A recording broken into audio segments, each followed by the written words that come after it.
She stood at the edge of power, royalty in her blood, but pain in her silence. History called her a queen, yet no one ever asked her heart how heavy that crown felt.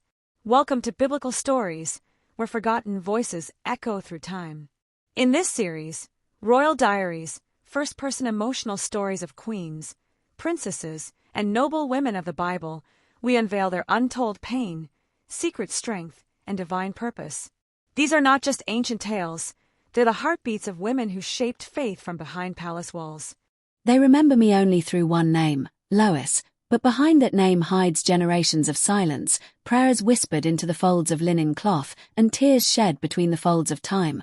I wasn't born in a palace, nor crowned with gold, but I carried a crown of legacy, the kind passed through hearts and upheld through faith, not metal. They speak of Timothy, my grandson, a man of great faith, but where do you think his belief began? If not in the trembling hands of a grandmother who refused to let hope die in dark times. I taught him scripture not as a chore, but as a lifeline, because I too had lived in a world that tried to choke truth out of women who dared to believe. I lived between the cracks of history. No armies, no throne, no scrolls filled with my laws, but I wielded power through nurture and battled demons through devotion. My home was my kingdom, my voice his compass, my arms the cradle of calling. In every word I whispered to Timothy, I was handing him eternity, even if no one saw it, but I did, and God did, and that was enough. The world underestimated women like me because we lacked titles, lands, or temple seats, but what they forgot is that heaven sees the hidden. I was the seamstress of a spiritual legacy, threading faith through generations with invisible thread. While emperors fell and teachers rose, I stood still, quietly kindling a flame inside a boy who would one day ignite a church. Do you think that just happened, that belief is born in a vacuum? No. It is passed down in lullabies of truth, in warm bread, served with scripture, in hugs wrapped around a child trembling with doubt.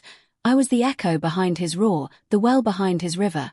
They call me a minor figure, but in heaven I am remembered as a matriarch of belief. No scroll bore my name first, no synagogue bowed when I entered, yet the heavens leaned in every time I opened my mouth to speak truth over my family. I carried the weight of wisdom in my bones, the strength of survival in my voice, and the depth of divine legacy in my womb.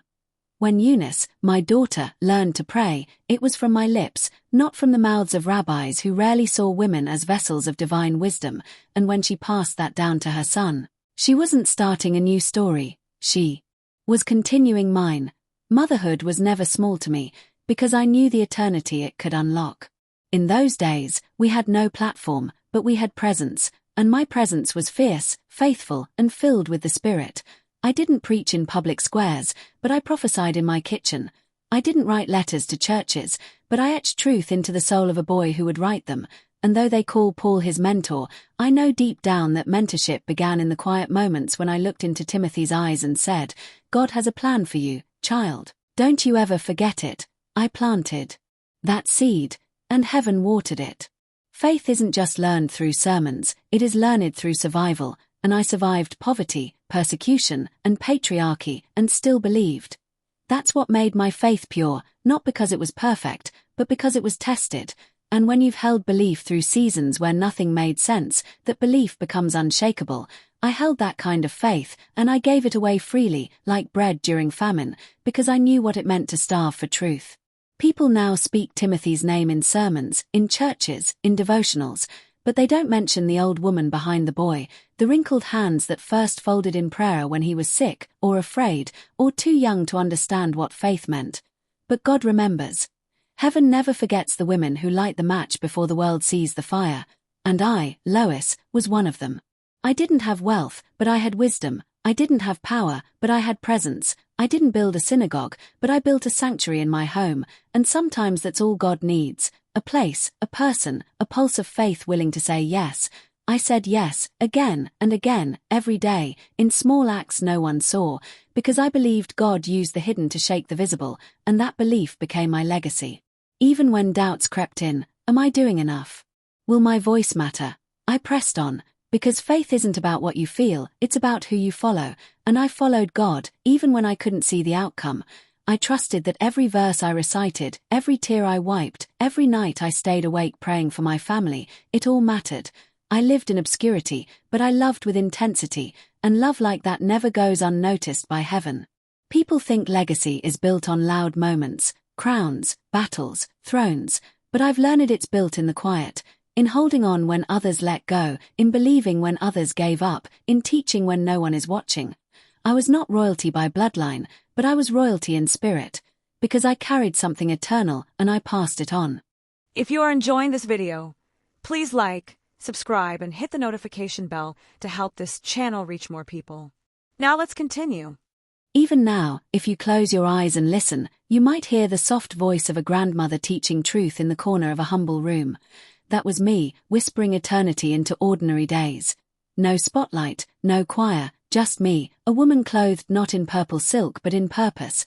I didn't raise a warrior in armor, but a warrior of the word, and that required just as much courage, just as much sacrifice.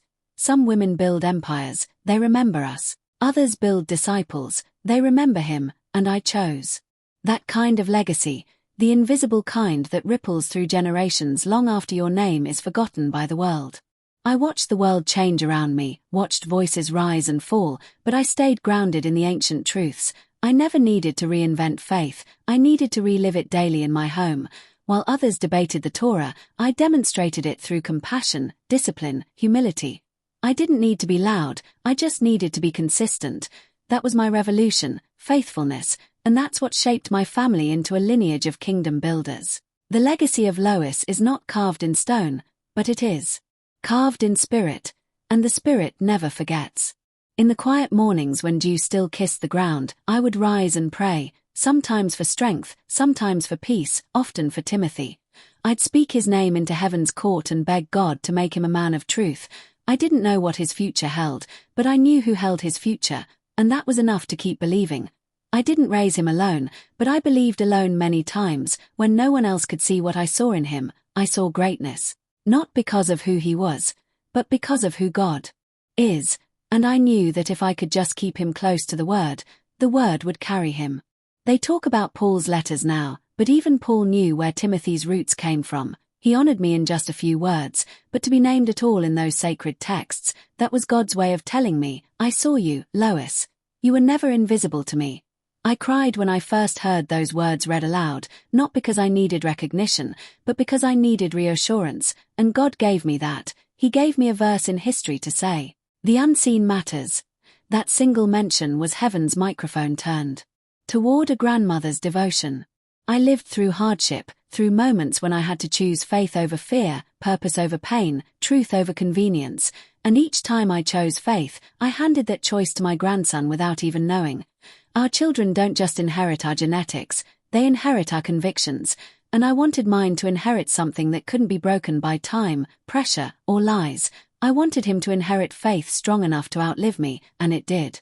Because God multiplies what we offer in faith, no matter how small it looks in our hands. When Timothy began preaching, I sat in the back of a crowded room once, wrapped in a shawl, nearly invisible. But as he spoke, I heard echoes of my own prayers, my own voice coming through his, and I wept, not because I was proud, but because I was grateful. Not everyone gets to see the harvest of seeds they plant, but God let me see it once, and that moment became my treasure, a reward that no coin could match. Heaven had visited my lineage, and I had lived long enough to witness the proof. I was never perfect. There were days I was tired, days I doubted, days I wanted to give up, but I didn't. Not because I was strong, but because God was with me. I leaned on him every single step, through sleepless nights, through unanswered questions, through moments of silence, and somehow, my little life, hidden from the world, became a bridge for others to walk into their purpose. That is what legacy really is, not being remembered, but making sure others find the way. I am not asking to be praised, only to be heard, not for my sake, but for the sake of every woman who thinks her work goes unnoticed, her prayers unanswered, her love unseen. Let my story remind you that God sees you. You don't need a platform to make an impact. You need faith, perseverance, and love that doesn't give up when no one is watching. I lived that, and I'd do it all again if it meant one more soul would find the light through my quiet yes. Let them call me background. I know heaven calls me foundation. Let them forget my face. I know God etched my name into the lineage of faith. I was just a woman, just a mother, just a grandmother, but I was faithful, and in a world obsessed with greatness, I chose goodness, and goodness has a way of echoing far louder than any title or fame. My name may be small in scripture, but my story is written in eternity, because I loved, I taught, I believed. So now, if you've ever doubted the value of what you do in secret, hear me, it matters. If you've ever wondered whether your prayers will shape someone's destiny, they will. If you've ever felt unseen, know this, God sees you, and what you sow in faith, He will grow in power. I am Lois, and my legacy wasn't loud, but it was lasting, and if God used me, He can use you too. Never underestimate the eternal weight of a faithful life. If this story stirred something in your heart, don't keep it to yourself. Share it with someone who needs to know their quiet faith still echoes through eternity. Subscribe for more sacred stories like this one, and walk with us as we uncover the hidden hearts behind the crown.